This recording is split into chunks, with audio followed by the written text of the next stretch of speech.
welcome to the Festival of Storytellers.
With you today, because I mean, this is the second time that you joined the Festival of Storytellers, right? Yes, it is. Yeah, I mean, you might want you might see, or you guys might able to or saw that earlier, uh, with that first sort of like an ad videos that we had or a preview.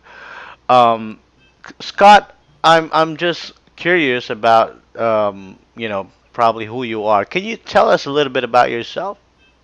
Yeah, I grew up child of a farmer, and during the 1960s into the mid 1970s, Mm, learned a lot about what it takes to produce things and the cycles of life. Moved around, moved to the city, moved around. mm, I've worked as a restaurant chef. I've worked in the plastics industry. mm. Presently, I work as a commercial baker. Uh, the book of it, well, that's my whole life. I've been like insatiably curious about everything. And, well, period, I grew up in, people question things. I questioned, well, everything, including religion, and started reading and studying. And then I came across things. The Book of It, uh, the it in the Book of It is not a conclusion. It's not a final statement like I'm done. It's the nickname of what me and some friends kind of discovered that runs through the tapestry of time. Mark Twain had said, history doesn't repeat itself, but it definitely rhymes. And that's kind of the thing it describes and goes through, is the concept that things happen across history and happen again. And it's basically probably never finished. It's a giant riddle. Mm. I can agree. And when did you realize that that you are an author, that you can write a book? I mean, for me, it's a bit challenging to write a book. I tried myself to, but it's kind of tough to end it. I think that's one of my challenge right now. But yeah, I just want to know when did you discover that you are actually a good writer or an author? I kind of came across it accidentally. Okay. I started writing down after an injury things that I knew and had learned. It was a head injury, and I wanted to make sure I didn't like lose track of things. And then that kind of formed into a text, and from the text evolved the book. When I started writing the book, it just kind of flowed out. It's not. I mean, I've always been a good storyteller, but that's the idea that I wrote a book just kind of happened. Mm. And so this is it all started sort of like a diary, something like that. Not so much as diary as mental notes on different subjects or points Okay. of view and opinions. It's kind of how it started out. Just I was having a couple memory problems, so although they're over with, I had thought maybe I would lose some of the stuff that I'd learned in my life from my studies, so I started writing those things down. Mm. I see. And how did you like the process of getting this book published? How long did it take you? Uh, that, well, I wrote it, and the manuscript sat for about 20 years, and Wow. a friend of mine was interested in it, and he Mm-hmm. read it, and he's the one that encouraged me to actually go out and publish it, Mm-hmm. try and publish it. And then, well, I went through Page Publishing, and they published it. The actual process there, longer than probably could have been because I was very busy. But during edits, I mean, I edited it like 8 times, and things like that to get everything right. The manuscript itself then became a book, like 3 years ago, if I remember right. Mm-hmm. Yep. And so when it comes to this book, Scott, did you have like for example, any kind of writing process, or what I mean is that when it comes to the right after you publish it, did you have any plans for the book? No, it's more getting what I wrote out there. That was Hmm. about the single plan. I wanted to find people that were curious enough to maybe pick it up and continue onwards. Yep. And I put that in the foreword of the book. It's like I drew too many conclusions to look at it unjaded. And so I thought, maybe I can find a reader that can pick it up and go from there. Hmm. Yep. And to those who are watching us live right now, they can actually pick up this book or check this book in Amazon, right, Scott? That's right. It's available in Amazon, Barnes and Noble, basically every electronic format. Mm-hmm. and every bookstore through Ingram Distributing. Mm-hmm. What about website? You have like a website maybe that they can check I out, have, yeah, or an social author's media? website, sure. Yeah, I have a website, Mm-hmm. authorscottrahn.com. So author, your first name and last name.com.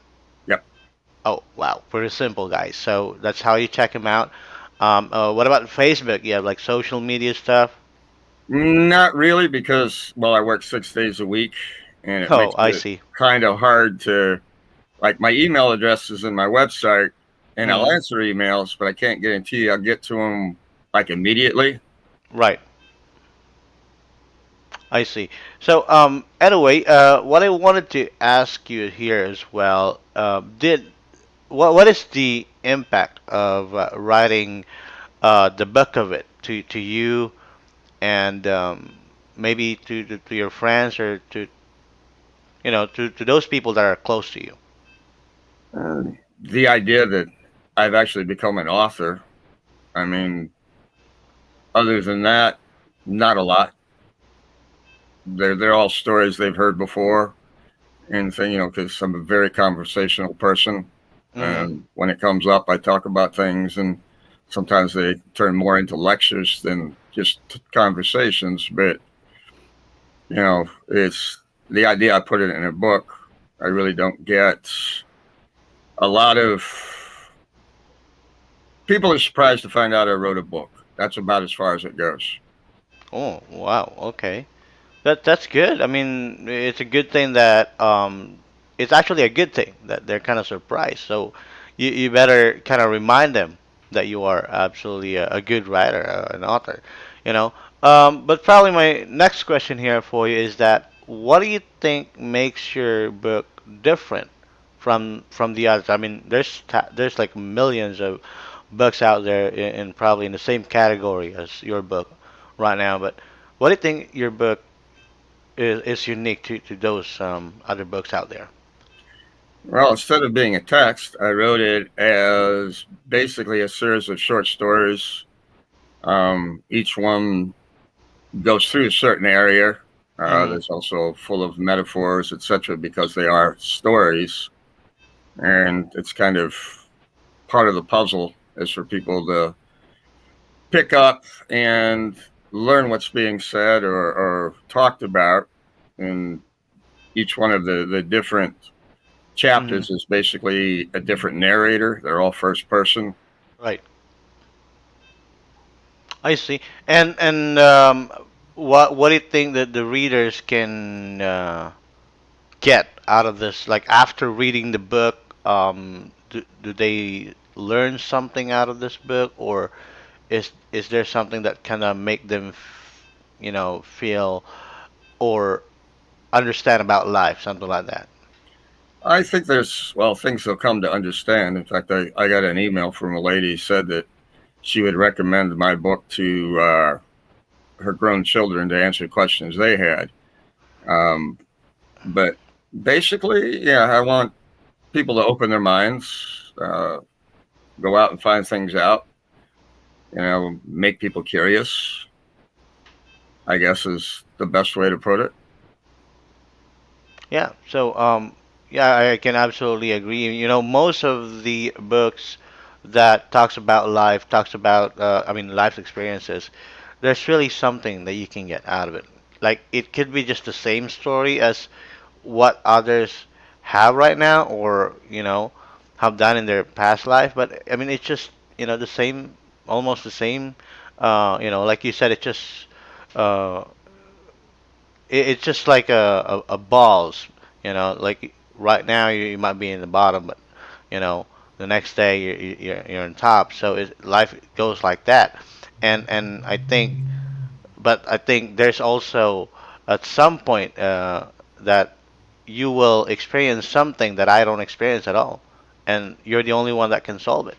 So that's what makes sometimes a book like this pretty most of the time rather very interesting.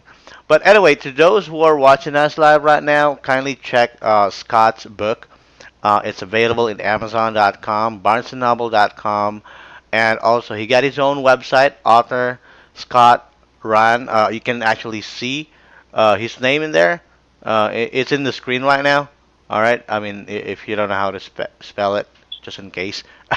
And author ScottRahn.com, and that's where you can contact him or check his book as well. So anyway, Scott, any message for your readers, for those who are actually following you right now? Well, I don't really give a lot of thought to that. Yeah, I'd like you to pick it up, read it, find out that it will affect how you think about things. Mm, There's a lot of stuff that's said in there, things to learn, things you'll think of later that'll occur to you because you read it, because it's there to affect your mind and the way you think of things.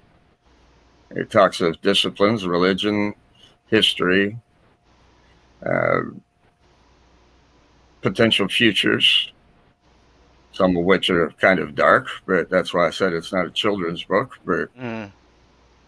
things like that. All right. Well, thank you so much, Scott, for being with us here today. It was really a good conversation. And again, to those who are watching us live right now, please do not forget to grab a copy. Check his book. It's Amazon, Barnes and Noble. If you have a Kindle, it's available in that format as well. Any upcoming books, Scott, or any plans of translating this book into or ch like making it like into an audiobook, something like that? Quick answer is no, but I mean, the audiobook thing, I've been approached, but I'm not sure. It's kind of, I like paper copy books personally because, well, you can make margin notes and scribble around inside of them. Well, like some of the books behind me, like I said a week ago, inside the cover plate and everything is full of notes. Um, Audiobook is, it's not that I discount it. And as far as another book, Mm. I'm not sure yet. I mean, there Okay. is still the original text I wrote and things like that. As an author, I'm kind of testing the waters, see what happens, what kind of reaction I get, or what sort of um, I don't know of another word other than sales. I know it's not a bestseller. I know it's Mm. not, it's for a limited audience, more, like I said, curious minded, academic minded, studious minded people than a lot of people. But, I'm curious about how it'll be received before I move on into another book in the same area. Well, I don't think people will not gonna like this book. I mean, looking at the cover of it, I'm actually it's making me like grab it right now, you know. But anyway, thank you so much, Scott, and I really appreciate your time today. I appreciate being given a chance to talk, and Yep, and hmm and I yep. All right. appreciate your company. Yeah. Yeah, thank you. And as we say it here in Reader's Magnet, we share your story with the world. Goodbye. And